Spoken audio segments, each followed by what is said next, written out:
Assalamualaikum warahmatullahi wabarakatuh. Salam budaya, salam rahayu, salam waras. Sedulurku sekalian, selamat bertemu kembali dengan saya Kang Jenggu di channel Tenggarnesia. Kali ini kita akan mengupas tentang perjalanan sejarah riwayat dari Nabi Khidir. Riwayat ini saya bacakan atau saya sarikan dari buku Misteri Nabi Khidir yang diterjemahkan dari Asyahru An-Nadir fin Naba'i Al-Khidir yang ditulis oleh Ibnu Hajar Al-Asqalani. Ini yang diterjemahkan oleh Agus Khudori, diterbitkan oleh Turos.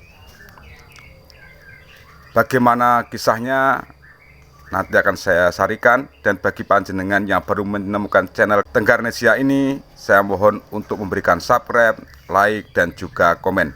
Dan bila video ini panjenengan anggap bermanfaat, silahkan dibagikan kepada yang lain melalui akun media sosial yang panjenengan punyai.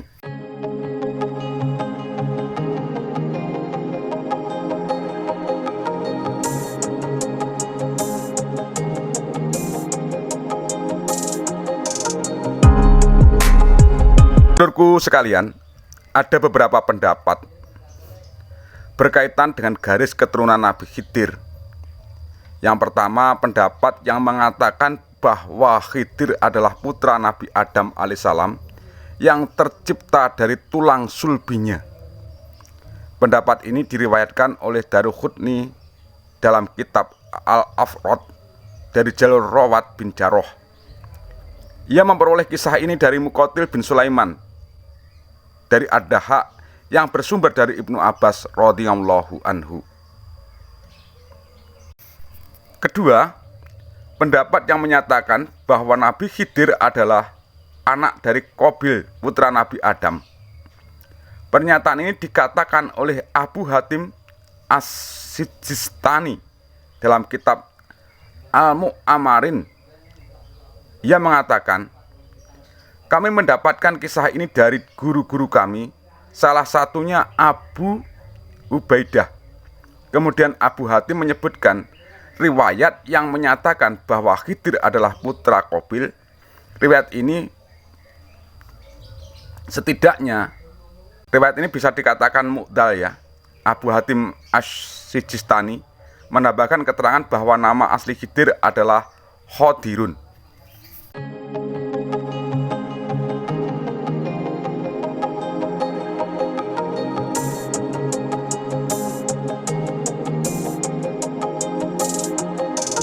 Sedangkan yang ketiga, pendapat ketiga ini yang diungkapkan oleh Wahab bin Munabih. Menurutnya, nama asli dari garis keturunan Khidir adalah Baya bin Mulkim bin Qoli bin Shaleh bin Abir bin Arfak Sas bin Sam bin Nuh. Pendapat ini juga diamini oleh Ibnu Qutaibah dan Al-Nawawi. Namun Nawawi menambahkan, ada yang mengatakan bahwa ia adalah Kilman bin Qoli, bukan Mulkan bin Qoli. Keempat, pendapat diungkapkan oleh Ismail bin Abi Uwais. Ia berpendapat Khidir adalah Mu'ammar bin Malik bin Abdullah bin Nas bin Al-Azad. Ada pula yang mengatakan bahwa nama aslinya adalah Amir, sebagaimana diceritakan oleh Abu Al-Khattab bin Dihyah yang bersumber dari Ibnu Habib Al-Baghdadi. Kelima, pendapat yang menyatakan bahwa Khidir adalah putra Amanil bin Nur bin Al-Ish bin Ishaq. Pendapat ini juga diungkapkan oleh Ibnu Qutaibah. Sementara menurut Muqatil, ayahnya bernama Amil. Keenam, pendapat yang menyatakan bahwa Khidir merupakan cucu Nabi Harun, saudara laki-laki Nabi Musa. Pendapat yang dikutip dari riwayat Al-Qalbi, maksud saya, dari riwayat Al-Qalbi dari Abu Sholeh yang bersumber dari Ibnu Abbas radhiyallahu anhu. Ini sangat jauh dari kebenaran, lebih mengherankan lagi, yaitu pendapat Ibnu Ishaq yang mengatakan Khidir adalah Arminya bin Kholqiyah. Pendapat ini pun telah dibantah oleh Abu Ja'far bin Jarir. Ketujuh adalah pendapat Khidir cucu Fir'aun dari anak perempuannya. Pendapat ini diungkapkan oleh Muhammad bin Ayub yang bersumber dari Ibnu Luhayyah. Demikian pula pendapat lain yang mengatakan bahwa ia adalah keturunan Fir'aun sebagaimana dikisahkan oleh An-Naqashi. Kedelapan, pendapat yang mengatakan Khidir adalah Ilyasa seperti diceritakan oleh Muqatil. Pendapat ini pun setidaknya jauh dari kebenaran. Kesembilan, pernyataan bahwa Khidir merupakan salah seorang keturunan Faris.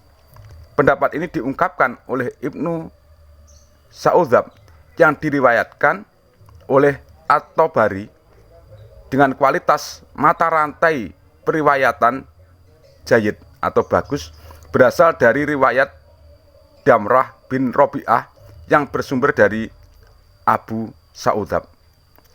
Kesepuluh, pendapat yang menyatakan bahwa Khidir adalah anak dari salah seorang yang beriman kepada Nabi Ibrahim dan ikut berhijrah bersamanya dari negeri Babilonia. Pendapat ini dikemukakan oleh Ibnu Jarir At-Tabari dalam kitab Tarikhnya. Ada pula yang mengatakan ayah Khidir adalah seorang berkebangsaan Persia, sedangkan ibunya orang Romawi.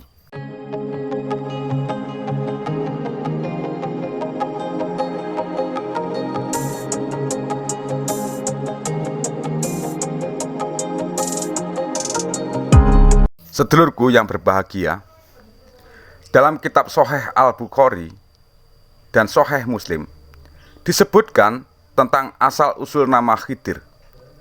Suatu ketika dia duduk di atas tanah kering berwarna putih. Tiba-tiba tanah yang dia duduki itu berguncang dari bawah dan berubah menjadi hijau. Pendapat ini diungkapkan oleh Imam Ahmad yang mengutip riwayat Ibnu Mubarak dari Ma'mar dari Hammam yang bersumber dari Abu Hurairah radhiyallahu anhu, sebagaimana dijelaskan di atas. Farwah berarti tanah kering. Dalam riwayat Imam Ahmad yang mengungkapkan riwayat ini dengan redaksi sebagai berikut. Kami mendapatkan kisah dari Abdur Razak. Dia diberitahu Ma'mar kisah dari Hammam dari Abu Hurairah radhiyallahu anhu bahwasanya dinamakan Khidir karena ketika dia duduk di atas farwah, tanah itu berguncang dari bawah dan berubah menjadi hijau. Dalam hadis ini, farwah diartikan sebagai rumput kering yang berwarna putih. Mengenai riwayat di atas, Abdullah bin Ahmad menyatakan, aku menduga itu adalah penafsiran Abdur Razak sendiri. Sementara dalam pembahasan tentang Ibnu Abbas radhiyallahu an disebutkan riwayat dari jalur Qatadah, dari Abdullah bin Haris, dari Haris sendiri, dan dari jalur Mansur yang bersumber dari Mujahid An-Nawawi menyatakan bahwa Khidir memiliki julukan Abu Al-Abbas. Riwayat ini disepakati bersama kebenarannya.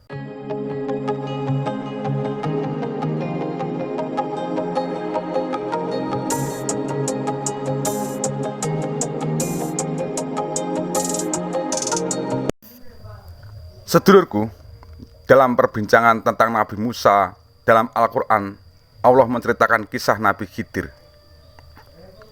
Apa yang kuperbuat bukan menurut kemauanku sendiri. Ini di Quran surat Al-Kahfi ayat 82. Secara tekstual ayat ini dapat dipahami bahwa Khidir melakukannya karena perintah Allah. Perintah itu sampai kepadanya tanpa perantara. Namun ada pula kemungkinan pendapat lain yang menyatakan bahwa perintah itu disampaikan melalui perantara nabi lain yang tidak disebutkan oleh Allah dalam ayat tersebut. Akan tetapi, pendapat yang terakhir ini sama sekali jauh dari kebenaran. Tidak ada jalan untuk mengatakan bahwa itu merupakan suara ilham kepada seorang yang bukan nabi. Sebab ilham tidak akan muncul sebagai wahyu dari seseorang yang bukan nabi hingga dijadikan landasan oleh Khidir untuk melakukan perbuatan-perbuatan itu, dari menyembelih bayi sampai hampir menenggelamkan jiwa yang ada dalam kapal yang dilubanginya. Oleh karena itu, jika kita menyatakan bahwa Khidir adalah seorang nabi, kita tidak boleh mengingkari apa yang dilakukannya. Lagi pula, jika Khidir bukan nabi, bagaimana mungkin seorang yang bukan nabi lebih tahu daripada seorang nabi?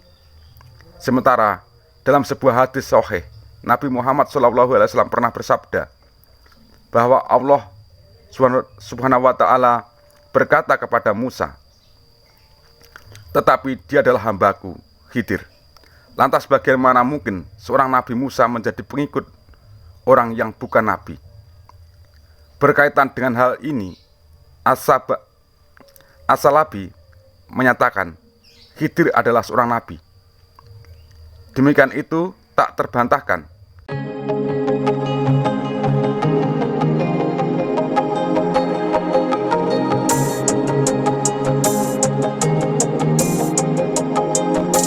Sedulurku yang berbahagia, kiranya demikian dulu yang bisa saya sampaikan terkait kemisterian Nabi Khidir. Besok kita sambung dalam kesempatan yang sama. Ada kurang dan lebih, saya mohon maaf yang sebesar-besarnya. Dereng ungkapan ono rino, ono upo, ono awan, ono pangan. Salam budaya, salam rahayu, salam waras. Wassalamualaikum warahmatullahi wabarakatuh.